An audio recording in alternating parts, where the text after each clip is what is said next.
예레미야 32장 26절에서 35절 말씀 한 절씩 교독하겠습니다. 그때 여호와의 말씀이 예레미야에게 임하여 이르시되 나는 여호와요 모든 육체의 하나님이라 내가 할 수 있는 일이 있겠느냐.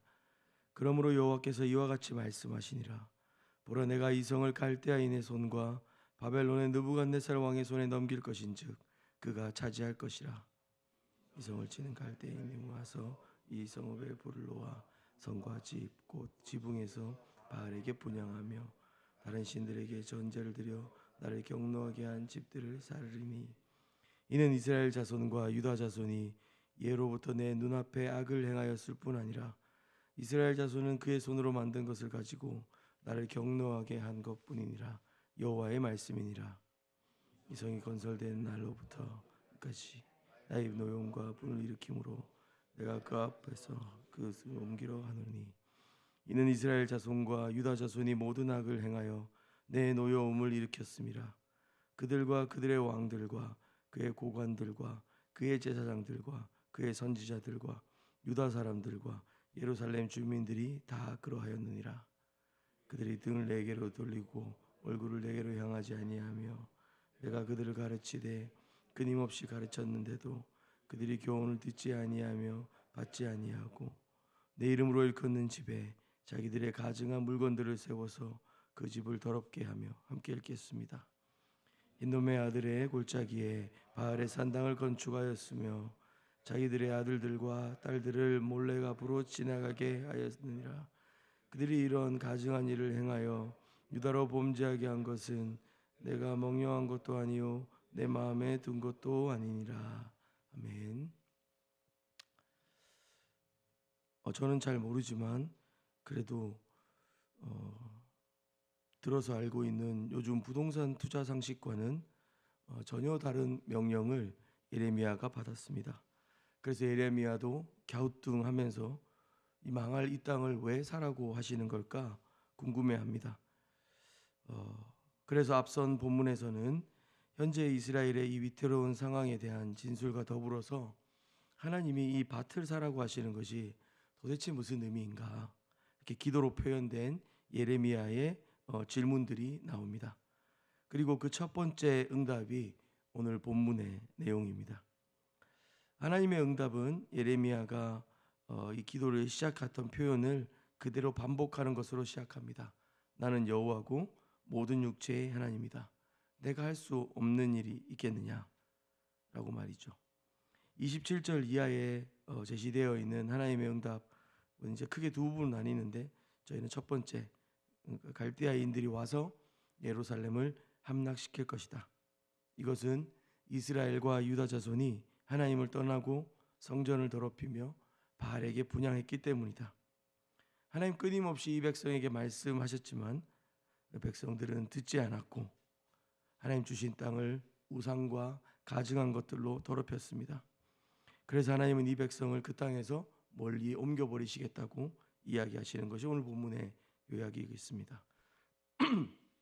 첫 번째로 나누고 싶은 것은 32장 3절에서 5절 말씀을 이제 생각해 볼 때요. 오늘 읽은 본문의 앞부분인데, 시드기야 왕이 예레미야에게 예루살렘이 반드시 느부갓네살에게 함락될 것이라고 네가 자꾸 말한 이유가 뭐냐, 이렇게 물어봅니다. 사실 이 질문에 대한 대답은 줄기차게 하나님 여러 번 말씀하셨습니다. 역사 안에서는, 그리고 우리의 일상과 삶 속에서는 어쩌면 하나님이 일하시는 큰 계획들을 다 발견하지 못하는 때가 종종 있습니다.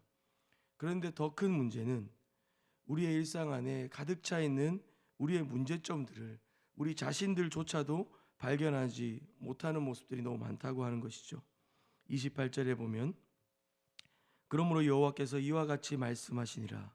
보라, 내가 이 성을 갈대아인의 손과 바벨론의 느부갓네살 왕의 손에 넘길 것인즉, 시드기야의 질문, 그것에 대한 대답이십니다. 그리고 30절입니다. 그 이유를 말씀하시죠.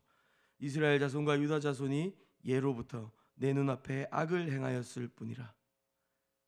그리고 그의 손으로 만든 것을 가지고 우상들을 말합니다. 나를 경노하게 한 것이다. 오늘 본문 앞선 23절에 예레미야의 말이 옳다라고 하는 것을 하나님은 지금 반복, 재확인, 인증시켜 주고 계십니다.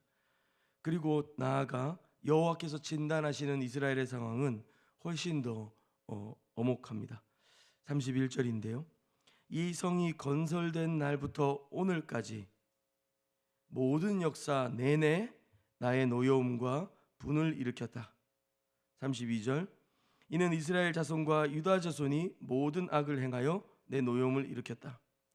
단순히 지금 이 말씀을 듣고 있는 유다 사람들뿐만 아니라 이미 멸망한 것 같은 이스라엘, 온 이스라엘 12지파를 다 뜻하는 것입니다.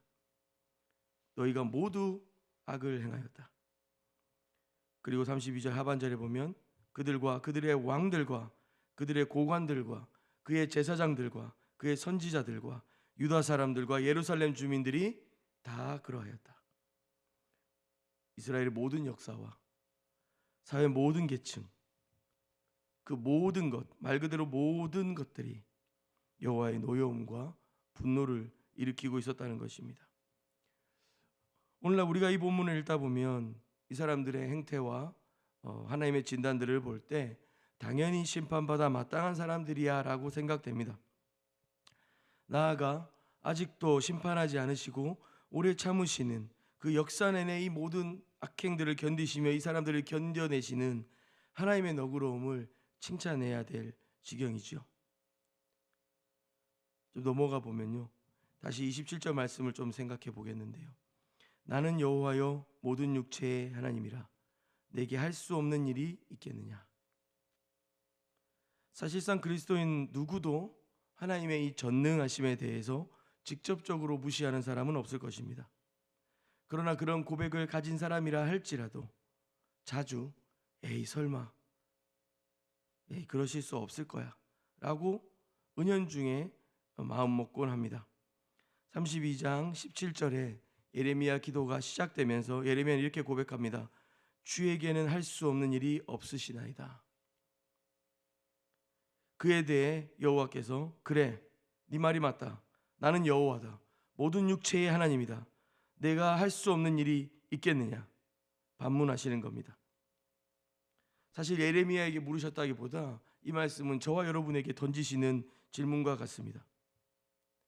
지금 일어나고 있는 이 어둡고 절망적인 하나님의 어떤 예언들, 예레미야의 말들이 하나님이 한다고 해놓고 안 하실 일인가?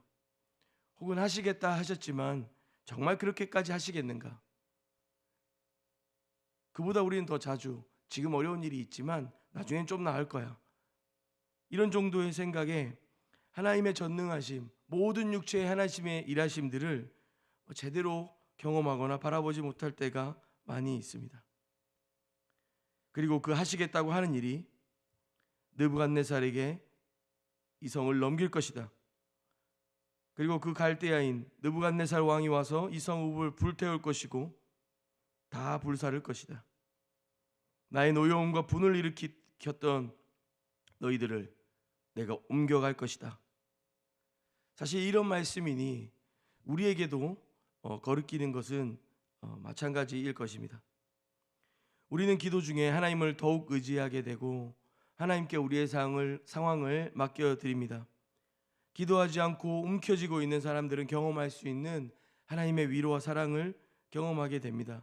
그런데 문제는 우리의 가능성, 우리의 기대와 달리 일하시는 하나님 때문에 종종 우리는 또다시 시험에 들곤 합니다. 다 압니다. 하나님의 뜻은 거룩함이고 항상 기뻐하라, 쉬지 말고 기도하라, 범사에 감사하라, 이것이 우리를 향한 하나님의 뜻인 것을 우리는 압니다.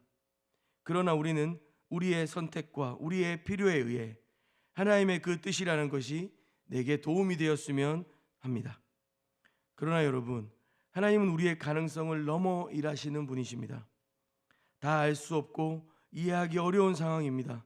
이대로 가면 이스라엘은 모든 것이 끝나버릴 것이 분명합니다. 느부갓네살과 바벨론이 해왔던 일들을 생각하면 하나님은 그들에게 임시로 넘기시고 다시 회복하시겠다고 하는 말씀이 도대체가 이해되지 않습니다.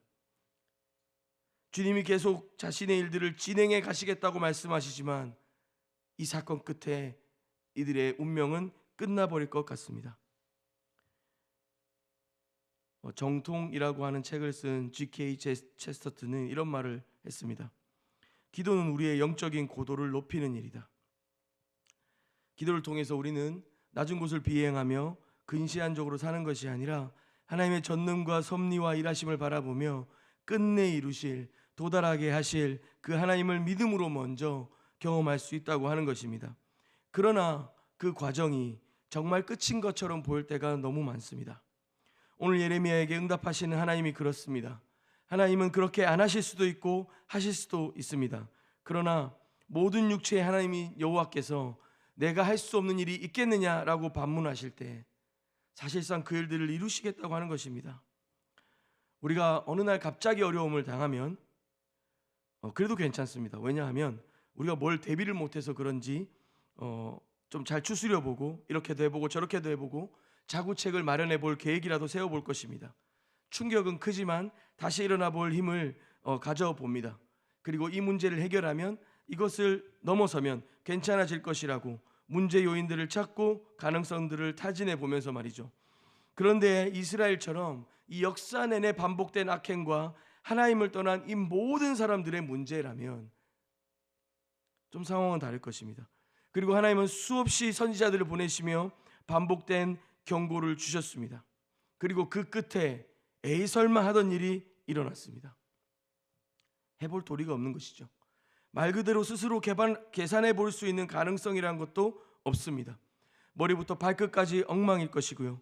그 어떤 것도 기대할 수 없습니다. 아마 스스로에게 대한 절망, 이스라엘 어떤 왕, 선지자 그때 좀 더 세게 말했어야지라고 생각하며 스스로에게 절망하며 내가 듣지 않아서 그렇지, 내 문제지, 그러면서 그냥 아주 퍼져버리는 그런 상황. 그럴 때 우리는 진짜 끝이구나, 이젠 돌이킬 수 없겠구나 라고 생각할 것입니다. 예레미야가 이 멸망에 대한 소식들을 눈물로 전하면서 그럼에도 불구하고 주께서 회복시키실 것이니 그 하나님께로 돌아와야 된다고 말하였던 그 시간들을 이제 그들은 과거의 추억으로만 남겨놓게 될 것입니다. 사실상 그들의 죄악에 대한 마땅한 심판이며 마땅한 결과, 그래 우리가 그렇지 뭐, 그러면서 스스로도 모든 가능성을 포기하는 상황이 오게 될 것입니다. 여러분 정말 그렇습니까? 우리의 일상 속에서도 사실상 어느 날 한번 넘어진 일은 주님께 나와요 눈물 흘리며 다시 힘을 얻고 달려가게 되기도 합니다만, 해결되지 않았던 내 마음의 끝없는 죄의 문제들과 나의 죄된 습관의 문제들에 씨름하고 고민하다 또 넘어지고 또 실패하게 되면서 우리는 우리 스스로에 대한 기대조차도 저버리게 되는 때가 있지 않는가 말입니다. 그러나 여러분, 우리의 절망, 우리의 끝이라고 하는 것, 그곳에서 하나님의 가능성과 하나님의 일하심이 피어나는 것을 기억했으면 좋겠습니다. 우리 주 그리스도께서 십자가에 죽으실 때 모든 사람은 끝이라고 이야기했습니다. 모든 사람은 그 메시아 운동의 결과가 결국 죽음이구나 라고 생각했습니다. 사단은 이겼다고 생각했고 하나님의 일하심은 저 예수의 죽음을 막을 수 없었다고 생각했을 것입니다. 그러나 예수 그리스도께서 인간들이 기대할 수 있고 계산할 수 있고 개선할 수 있는 모든 가능성 그 끝에 그 죽음에 십자가를 두시고 그 십자가에서 그 절망과 그 끝과 그 죽음을 정말 끝이라고 선언하셨습니다. 여러분, 우리에게는 사실상 이 그리스도와 함께 죽고 그리스도와 함께 사는 삶이 필요합니다. 우리가 진정으로 복음을 경험하고 하나님의 일하심을 경험한다고 하는 것은 우리가 그 죄에 대하여 죽는 것이고 의에 대하여 다시 사는 것입니다.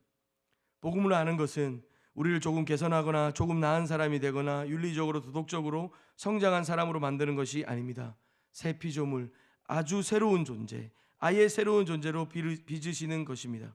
거듭나지 않고는 하나님 나라를 볼 자가 없다고 하셨습니다.